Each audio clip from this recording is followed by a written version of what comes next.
বিসমিল্লাহির রহমানির রহিম। প্রিয় দর্শক শ্রোতা, আজকে আমি আলোকপাত করতে চাই আমাদের পার্শ্ববর্তী দেশ মায়ানমারে যে গৃহযুদ্ধ চলছে দীর্ঘদিন ধরে এবং তার উপচে পড়া সমস্যা আমাদের দেশের উপর যে চাপ সৃষ্টি করেছে, যেমন রোহিঙ্গা শরণার্থীর মতো সমস্যা। 2026 সালের জানুয়ারির শেষে ঘোষিত নির্বাচনের চূড়ান্ত ফলাফল মিয়ানমারের দীর্ঘস্থায়ী সংকটের কোনো সমাধান এনে দেয়নি, বরং রাজনৈতিক বাস্তবতাকে আরও স্পষ্ট করে দিয়েছে। সামরিক জান্তা সমর্থিত দল, কাঠামোগত সুবিধা, সীমিত প্রতিদ্বন্দ্বিতা এবং সংঘাতপূর্ণ অঞ্চলে ভোট গ্রহণ স্থগিত থাকার বাস্তবতার প্রত্যাশিতভাবেই সংখ্যাগরিষ্ঠতা অর্জন করেছে। কিন্তু এই ফলাফল আন্তর্জাতিক অঙ্গনে খুব একটা স্বীকৃতি পায়নি। ইভেন কি আঞ্চলিক জোট আসিয়ান আগেই পর্যবেক্ষক না পাঠানোর সিদ্ধান্ত নিয়েছিল। নির্বাচনের পরও তারা ফলাফলের পূর্ণ বৈধতা দেয়নি। ফলে জান্তার প্রত্যাশিত যে রাজনীতিক এক্সিট র্যাম্প আংশিকভাবে নির্মিত হলেও তা আন্তর্জাতিকভাবে গ্রহণযোগ্যতা পায়নি। মাঠের বাস্তবতায় খুব বেশি পরিবর্তন আসেনি। 2021 সালের অভ্যুত্থানের পর যে বহুমুখী সংঘাত শুরু হয়েছিল তা এখন আরও জটিল রূপ নিয়েছে। দেশের মানচিত্র কার্যত খণ্ডিত। কোথাও সামরিক বাহিনীর সরাসরি নিয়ন্ত্রণ, কোথাও জাতিগত সশস্ত্র গোষ্ঠীর আধিপত্য, আবার কোথাও ন্যাশনাল ইউনিটি গভর্নমেন্টের affiliated people's defence force PDF এর প্রভাব। নির্বাচন ফলাফল এই বাস্তবতাকে মোটেও বদলাতে পারেনি, বরং বহু সংঘাতপূর্ণ এলাকায় ভোট গ্রহণই সম্ভব হয়নি, যা পুরো প্রক্রিয়ায় অন্তর্ভুক্তিমূলক চরিত্রকে প্রশ্নবিদ্ধ করেছে। জান্তার সামরিক কৌশল মোটামুটি অপরিবর্তিত রয়েছে আগের মতোই। বিমান হামলা, ভারী গোলাবর্ষণ এবং শাস্তিমূলক অভিযান চালিয়ে তারা গুরুত্বপূর্ণ শহর, যোগাযোগ করিডোর ও সামরিক স্থাপনাগুলো ধরে রাখার কোনো রকমের চেষ্টা করছে। যেখানে সরাসরি উপস্থিতি টেকসই নয়, সেখানে স্থানীয় মিলিশিয়া ও প্রক্সি বাহিনীর উপর নির্ভর করে তারা কর্মকাণ্ড চালাচ্ছে। একই সঙ্গে বিদ্রোহী গোষ্ঠীগুলির মধ্যে বিভাজন তৈরি বা কাজে লাগানোর কৌশল তারা অব্যাহত রেখেছে। কিন্তু সমস্যা হলো, এটি এমন একটি যুদ্ধক্ষেত্র যেখানে নিয়ন্ত্রণের মানচিত্র দ্রুত বদলে যায়। শত্রুভাবাপন্ন এলাকায় দীর্ঘস্থায়ী উপস্থিতি বজায় রাখার খরচ, জান্তার জনবল, সরঞ্জাম ও রাজনৈতিক পুঁজি সব কিছুর উপর চাপ সৃষ্টি করছে। উত্তর শান প্রদেশে চীনের ভূমিকা আরও দৃশ্যমান হয়েছে। সীমান্ত নিরাপত্তা ও বাণিজ্য পথ বিঘ্নিত হলে বেইজিং সরাসরি মধ্যস্থতায় নামে। MNDAA Myanmar national Democratic alliance army, তার সঙ্গে যুদ্ধবিরতি এবং তা পর্যবেক্ষণে চীনা প্রতিনিধি দল পাঠানোর ঘটনা দেখা গেছে।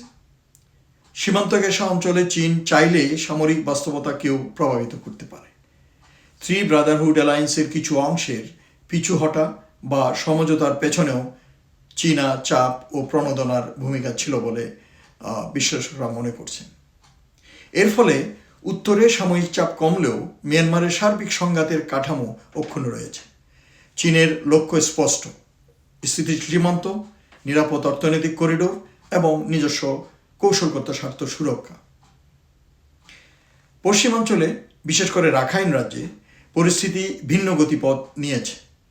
আরাকান আর্মি গত কয়েক বছরে একটি শক্তিশালী বিদ্রোহী বাহিনী থেকে কার্যত ডিফ্যাক্টো প্রশাসনিক শক্তিতে পরিণত হয়েছে।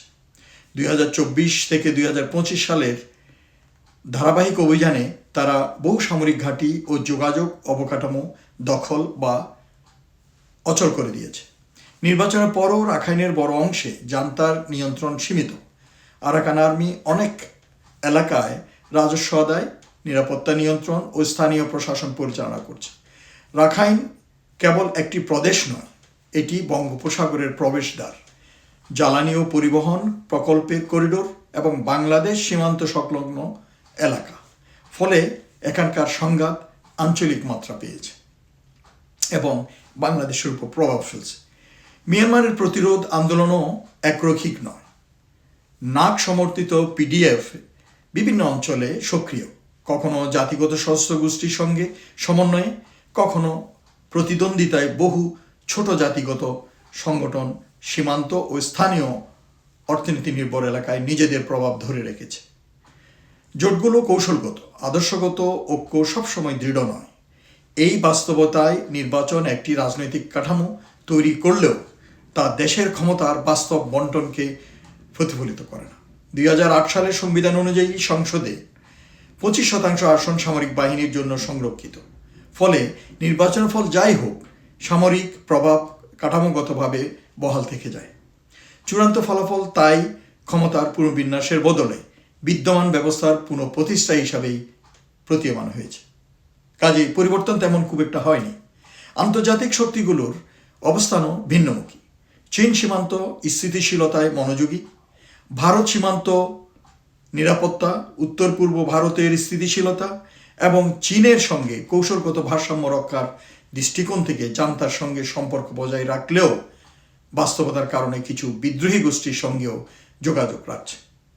যুক্তরাষ্ট্র গণতান্ত্রিক শক্তির প্রতি সমর্থন অব্যাহত রাখলেও সাম্প্রতিক বছরগুলোতে তাদের সরাসরি সম্পৃক্ততা কমেছে।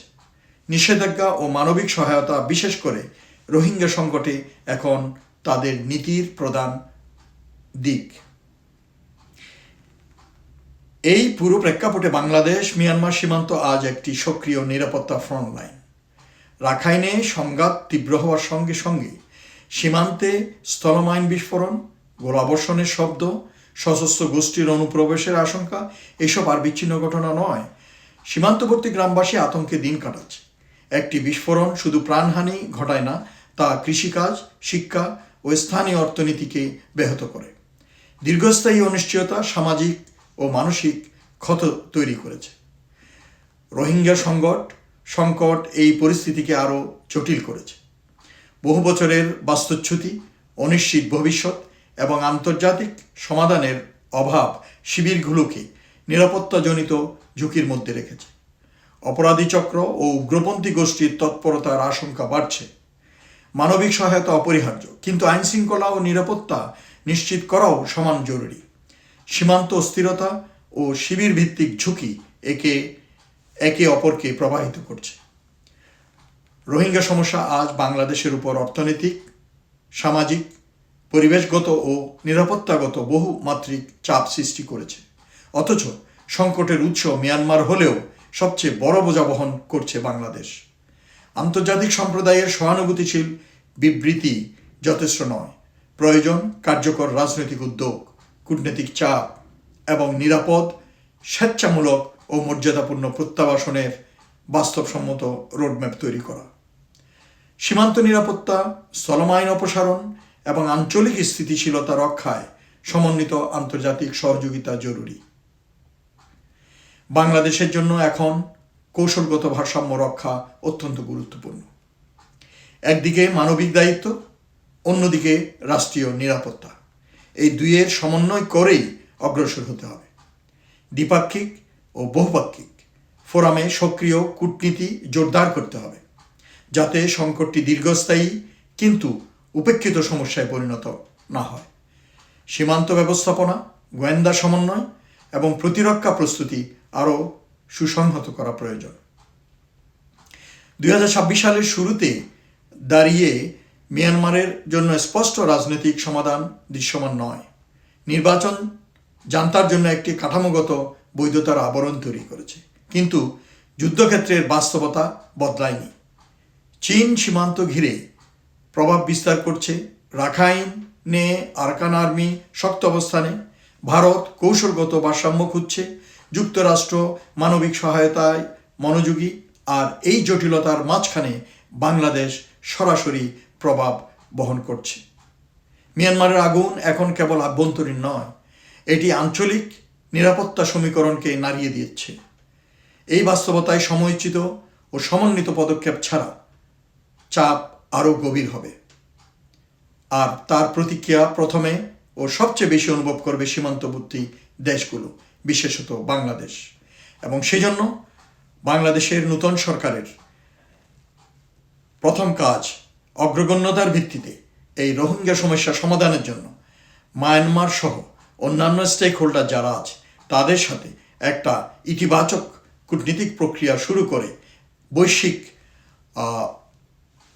সাপোর্ট নিয়ে বিষয়টির সমাধানের দিকে এগিয়ে যাওয়া উচিত, চেষ্টা চালানো উচিত।